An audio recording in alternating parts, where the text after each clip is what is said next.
नमस्कार. आपण ऐकतोय पुष्पाताई नाईक लिखित संत जनाबाईंचे सार्थ अभंग आणि अर्थ या पुस्तकाचं प्रकाशन केलेलं आहे आशिदा प्रकाशन. आजचा आपला भाग चाललाय 26वा आणि आज अभंग आपण घेणार आहोत 116 ते 120. प्रथम आपण 116वा अभंग ऐकूया. कोणे एके दिवशी विठो गेला जनी पाशी, हळूच मागतो खायासी, काय देऊ बा मी तुसी. हाता धरून नेलात वाढी पंचामृत भात, प्रेम सुखाचा ढेकर दिला, जनी म्हणे विठो धाला, जनी म्हणे विठो धाला, जनी म्हणे विठो धाला. अर्थ: केव्हा तरी एके दिवशी विठोबा पांडुरंग जनाबाईंच्या जवळ गेला आणि हळूहळू आवाजात जनीला काहीतरी खायला दे ना ग असं हळूच म्हणाला.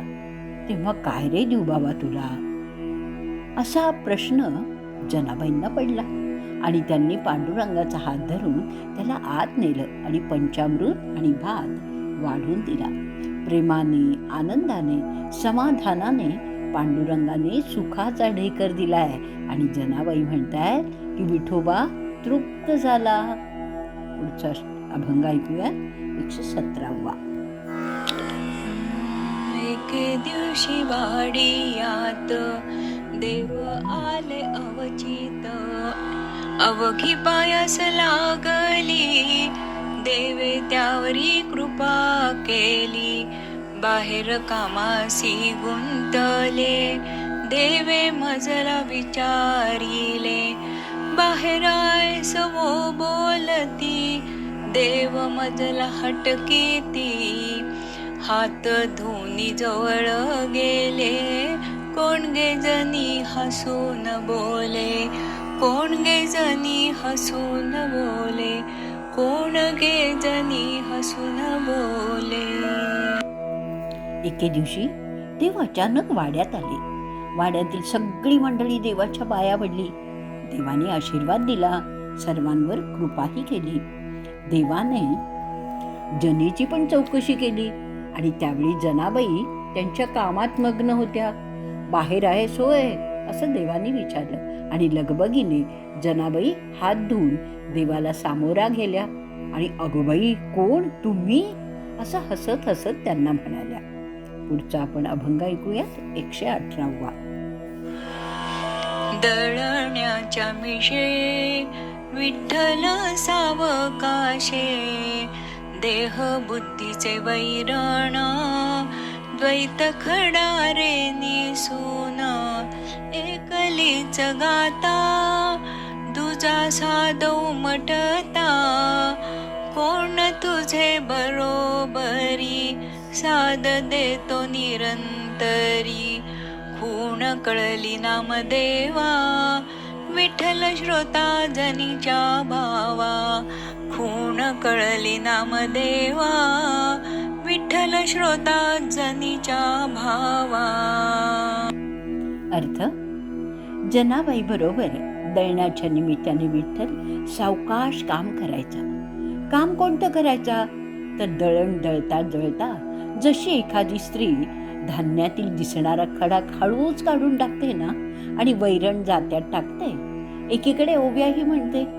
धान्यरूपी जे देहबुद्धीचं वैरण जात्यात घालायचा घास म्हणजे वैरण, त्यातील द्वैत रूपी खडा सहज निवडून तो दूर सारत असे. म्हणजेच देहबुद्धी तर नष्ट झालीच, पण त्याबरोबर द्वैतही संपून गेलं.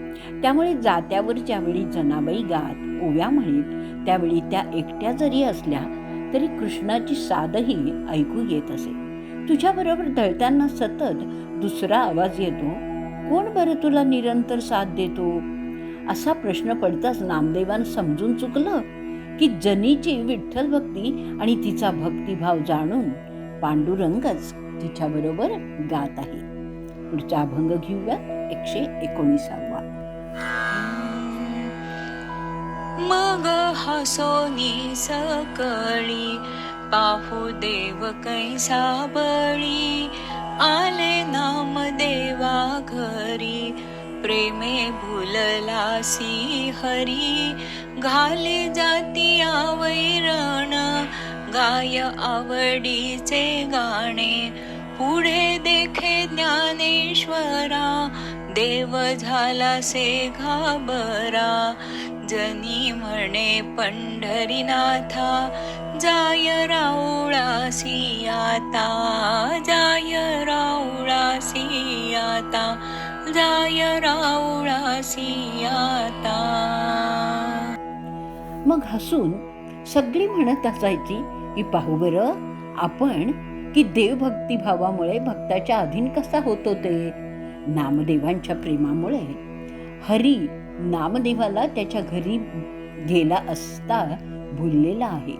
जात्यात वैरण घालून जनाबाईने आवडीने त्याच्यात आवडीचं गाणं गात गात दळण तळण्यास सुरुवात केलेली आहे. तिथेच पुढे ज्ञानेश्वरही बसलेले दिसले आणि देव घाबरा झाला. का तर ज्ञानेश्वरांच्या ब्रह्मैक्याच्या जाणीवेत अनुभूतीत आपलं देव पण संपून जाईल, नाहीस होईल म्हणून. एवढा वेळ देवा तुम्ही आमच्या समवेत होता, पण देवा मंदिरात लोक तुमची वाट पाहत बघत असतील ना, तेव्हा तुम्ही आता रावडी जा बघू असं पंढरीनाथाला जनाबाई सांगत आहे. पुढचा अभंग ऐकूया 120वा.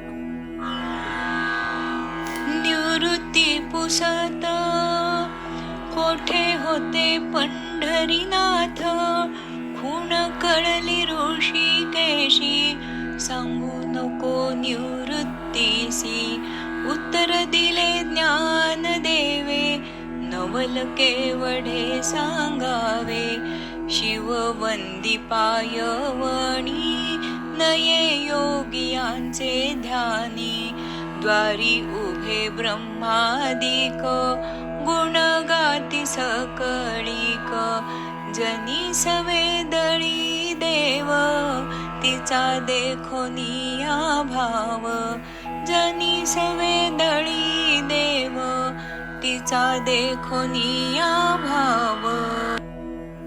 एकदा निवृत्ती पंढरीनाथाला विचारतात की तुम्ही कुठे होतात. तेव्हा इतरांना ते म्हणजे देवच म्हणतात की मी कुठे होतो ते निवृत्तीला सांगू नका, कारण त्यांनी खूण ओळखली होती. ती खूण म्हणजेच सगुणातच देवाचं अस्तित्व असतं, निर्गुणात ते निघून जातं. म्हणून निवृत्तीला मी कुठे होतो याचा पत्ता सांगू नका, कारण निवृत्ती निर्गुणवादी आहेत. त्याच वेळी ज्ञानदेव इतरांना सांगतात की तुम्हाला केवढं नवल सांगावं हो, ज्ञानी यांच्या ध्यानात येत नाहीये. अशा हरीच्या रूपाला शिव स्वतः ध्यान अवस्थेत पाहतात आणि वंदन करतात. दारातच ब्रह्मादी देव उभे आहेत. अशा वेळी सर्वजण परमेश्वराचं गुणगान करीत आहेत. परमेश्वर पांडुरंग मात्र जनीचा भाव पाहून तिच्याबरोबर तिला दळण दळू लागत आहे. आजचा भाग आपण इथे संपवणार आहोत. उद्याच्या भागात आपण 121 ते 125 असे अभंग घेणार आहोत. जय जय राम कृष्ण हरी.